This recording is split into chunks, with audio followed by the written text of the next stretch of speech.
서울 강북권의 상징과도 같은 단지가 있습니다. 다들 알고 계시죠? 10년이 넘는 시간 동안 서울 강북권의 대장을 굳건하게 지키고 있는 경희궁 자이. 지도에서 확인해 보면 입지면 입지, 상품이면 상품, 모든 면에서 빠지는 게 없어요. 서울 최대 업무지구 중 하나인 광화문을 도보로 이동이 가능하니 뭐 더할 말이 있을까요? 또 단지 이름과도 너무너무 잘 어울리게 경희궁 바로 옆에 붙어 있어서 뭔가 왕이 살고 있는 듯한 기분이 드는 경희궁 자이. 이런 강북권의 대장, 강북권의 상징인 경희궁 자이를 제대로 모티브한 단지가 나왔습니다.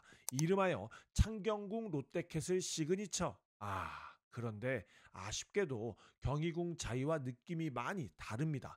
창경궁이라는 이름을 거창하게 붙였지만 창경궁과의 거리도 꽤 되고 단지 최고층이 아니라면 창경궁 털끝 하나 안 보입니다. 그리고 언덕도 정말 심하고 주변 빌라들도 엄청 낙후한 빌라들이 대부분이에요. 창경궁이지만 왕은 절대로 혼자 걸어서 못 가는 위치에 있습니다. 하지만 단점만 있는 게 또 아닙니다. 여러 가지 장점이 있고 이 지역에서 정말 오래간만에 신축으로 많은 사람들의 관심을 받고 있습니다. 창경궁 롯데캐슬 시그니처, 과연 청약할 가치가 있는지 지금부터 같이 보도록 하시죠.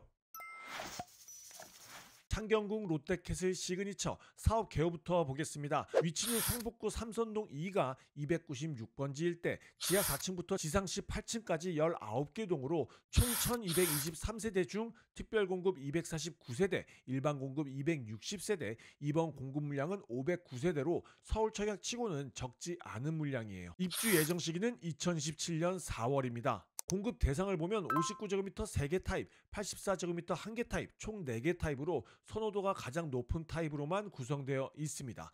타입별 공급 물량을 보면 특이사항이 있습니다. 59A, B타입에 생애 최초 노부모 부양 특별 공급 물량이 없어요. 특별 공급의 자세한 물량과 일반 공급 가점제, 추첨제 물량은 영상 후반에 다뤄드리도록 하겠습니다.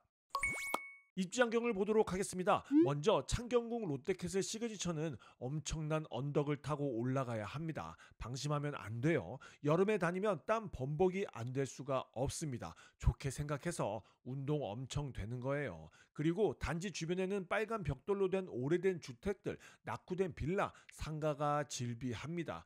이 기사는 정말 오래된 기사인데요. 이 5구역이 창경궁 롯데캐슬 시그니처, 오른쪽에 1구역이 2008년 준공된 삼성 푸르지오, 2구역은 2009년 준공된 삼성 현대 힐스테이트입니다. 이 두 단지 모두 15년 차가 넘었어요. 심지어 3구역, 4구역은 구역 해지가 됐습니다. 이 기사 사진 한 장에 많은 의미가 담겨 있어요. 구역 지정된 지 20년은 훌쩍 지났고 정말 많은 일들이 있었고 정말 오래 걸렸고 주변 지역이 좋아지기에는 앞으로 아주 오래 걸릴 듯 합니다.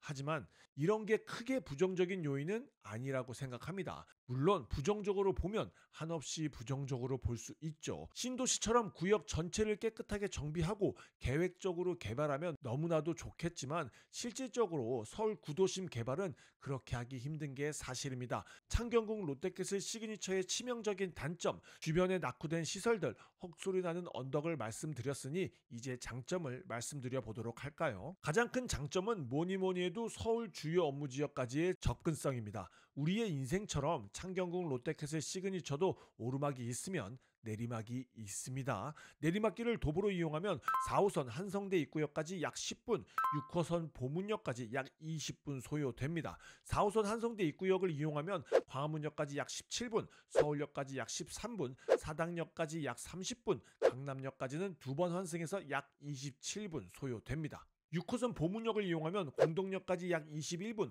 합정역까지 약 28분, 여의도역까지는 한 번 환승해서 31분 소요됩니다. 서울의 모든 주요 업무지구를 약 30분 이내에 도달 가능합니다. 교통은 정말 너무너무 좋아요.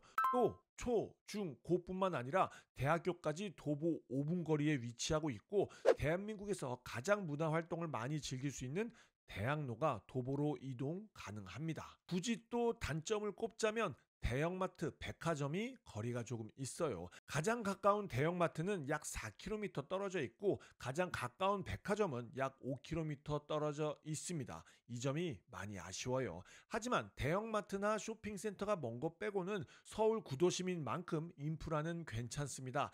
주변에 한성대, 성신여대, 성균관대, 방통대 등 대학 밀집 지역에 서울대병원도 바로 근처에 있고 공원, 천 등 산책할 수 있는 녹지 환경도 나쁘지 않습니다.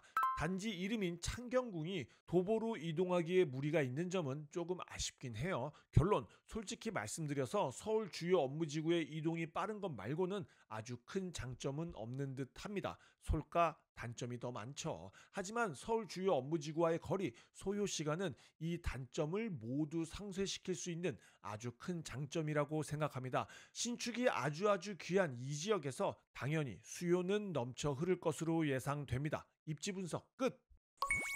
자, 이제 가장 중요한 분양가를 보도록 하겠습니다. 타입별 공급 물량, 층수 확인하시고요. 발코니 확장비는 무상으로 제공된다고 합니다. 발악비 무상 제공은 뭐다? 공짜로 해주는 거 아닙니다. 그냥 분양가에 녹아 들어가 있는 거예요. 추가 옵션비는 시스템 에어컨 비용만 추가하도록 하겠습니다. 최고 분양가와 시스템 에어컨 비용을 더한 최종 분양가는 이렇게 됩니다. 59제곱미터 약 10억 8천만 원, 84제곱미터 약 14억 원, 분양대금 납부 비율은 계약금 10%, 중도금 60%, 잔금 30%, 계약 시 납부해야 할 금액 적어두었으니 확인하시고요. 59제곱미터 약 10억 8천만 원, 84제곱미터 약 14억. 어떻습니까? 비싼가요? 아니면 적당합니까? 이 분양가가 어떤지 지금부터 같이 확인해 보시죠.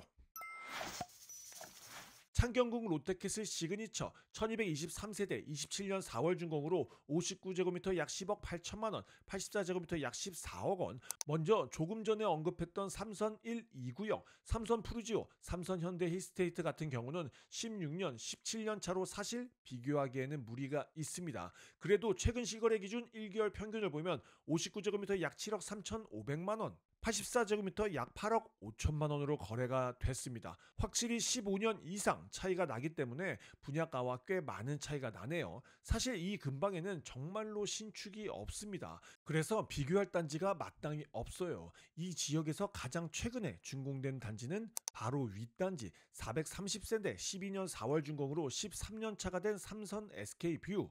이 지역 가장 신축이 13년 차라니 정말 어마어마하죠. 그만큼 신축이 귀한 지역입니다. 최근 실거래 기준 1개월 평균을 보면 59제곱미터 약 9억 3천만 원, 84제곱미터 약 11억 5천만 원. 자, 이제 분양가 어떠신가요? 창경궁 롯데캐슬 시그니처가 준공된다면 삼선 SK뷰와 연식이 15년 이상 차이가 납니다. 그런데 최근 시거래가 59제곱미터 약 1억 5천만 원, 84제곱미터 약 2억 5천만 원 정도 비싸게 분양가가 책정됐어요. 비싼가요? 아니면 적절한 가격에 나왔습니까? 저는 적절하거나 오히려 1억 정도 저렴하게 나왔다는 생각입니다. 이제 24년이 막바지로 접어들고 있는데요. 2024년 서울 청약단지 분양가를 보면 분양가가 심상치 않아요. 분양가가 심상치 않을 정도로 비싼데도 경쟁률은 장난 아닙니다. 지금 양극화가 심해지고 똘똘한 한 채로 수요가 몰리면서 서울의 신축에 대한 갈망은 점점 심해지고 있어요. 이 시점에서 창경궁 롯데캐슬 시그니처 84제곱미터 14억 절대로 비싸지 않고 괜찮은 분양가라는 생각입니다. 물론 절대가가 비싸긴 하지만 다들 아시다시피 서울의 이 정도 가격은 수요 넘쳐 흐릅니다. 여러분들 생각도 댓글로 부탁드립니다. 요점 정리하겠습니다. 창경궁 롯데캐슬 시그니처 비규제 지역 민영주택으로 분양가 상한제 미적용 단지입니다. 재당첨 제한 없고 전매 제한 1년, 거주 의무기간 없습니다. 거주 요건은 입주자 모집 공일 현재 서울특별시 거주자면 1순위 청약 가능합니다. 전입 0일차도 가능해요. 특별공급 접수는 12월 9일 월요일, 일반공급 접수는 12월 10일 화요일, 당첨자 발표일은 24년 12월 17일 화요일입니다. 전매 제한 1년이니 25년 12월 17일부터 분양권 전매 가능해요. 입주 예정 시기가 27년 4월이니 약 1년 6개월간 분양권 전매 가능합니다. 계약 체결일은 24년 12월 28일부터 30일까지입니다. 이때 반드시 계약금 납부해야 합니다. 마지막으로 여러분들이 가장 궁금해하시는 일반 공급 가점제, 추첨제 물량과 다자녀 가구, 신혼부부, 생애 최초 특별 공급 물량을 보도록 하겠습니다. 먼저 일반 공급 가점제, 추첨제 물량을 보면 모든 타입이 85제곱미터 이하이니 가점 40%, 추첨 60%로 당첨자를 선정합니다. 물량도 적지 않고 타입도 4개 타입밖에 안 돼서 그래도 비벼볼 수 있을 것만 같은 느낌이에요. 가점제, 추첨제 물량 확인하시고요. 이렇게가 추첨제 물량 중 우선 공급, 자녀 공급 물량입니다. 다음은 다자녀 가구 특별 공급 물량, 기타 지역까지 있으니 확인하시고요. 신특, 생특 소득 구간별 물량을 같이 보여드릴 테니 본인이 조금이라도 확률이 높은 타입에 잘 넣으시길 바래요. 당연한 거지만 신생아 구간이 압도적으로 유리합니다. 요즘 욕 나오는 대출 규제 덕분에 부동산 시장이 너무 혼란스럽습니다. 앞으로 서울은 양극화가 점점 심해질 것이고 똘똘한 한 채를 원하는 수요도 계속 늘어날 거예요. 그리고 27년 이후로 서울 입주는 정말 공포 그 자체입니다. 반드시 늦기 전에 내 집 마련하시길 바라겠습니다. 궁금한 거 있으시면 언제든지 댓글 달아 주시고요. 오늘도 동근육 키운 하루 되길 바라면서 지금까지 동근육 허벅지였습니다. 감사합니다.